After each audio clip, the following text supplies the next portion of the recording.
In this time of pandemic, Justin's government is spending an awful lot of money. The socialists in the world say, who cares? Keep printing it. We're going to find out from Jasmine Moulton. She was with the Canadian Federation of Taxpayers, and she joins me right now because I'm not exactly certain whether we should simply say, who cares how much money we're printing? I think you're right. So we're printing a lot of money right now, and an IMF report just showed that actually Canada has the largest deficit as a result of COVID in the world. Not in just the G7 or the G20, in the world. Canada has the largest deficit at about 19% of GDP. So it's all these other countries that are going into trillions and trillions of debt, like the United States and Britain and France, Italy. We are worse than those countries. Well, it depends how you look at it. In terms of, just the real number, it depends. But then if you look at in proportion to the GDP, meaning how can we pay this back, Canada's in the worst shape in the world. So why should we care? Why should the average person care about that? People should care because there's no such thing as a free lunch. Debt today means taxes tomorrow.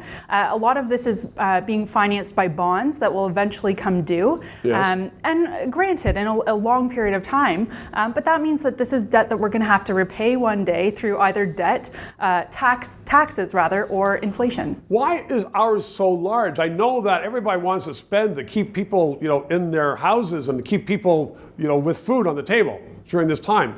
Understood. Why is ours so out of proportion to the world's?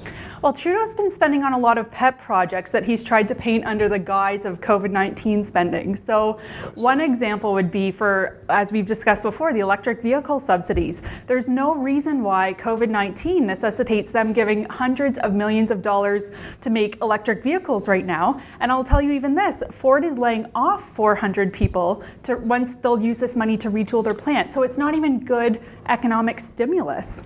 Jasmine, there was a statement the other day put out by the government saying we're going to have an economic statement sometime. It's not going to be a budget, economic statement this fall. And then Trudeau said, but there's not going to be any anchor.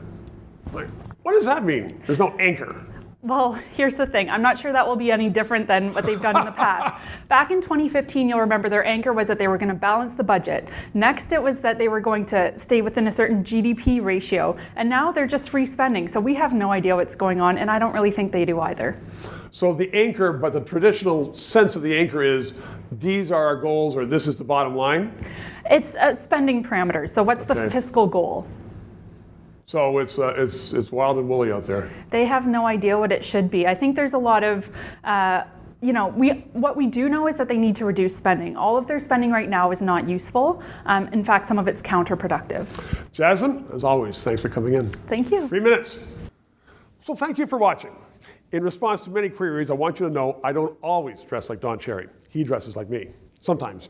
But seriously, we are going to continue to follow the stories that matter to you. The corruption in Ottawa, COVID, the response of officials to it, and what's going on with your taxpayers' money. If you like these stories, please subscribe. You can press the button, it's right up there. And my webpage is right down below here. It's free, and we are providing the service because we want to make sure that Canadians know what's going on.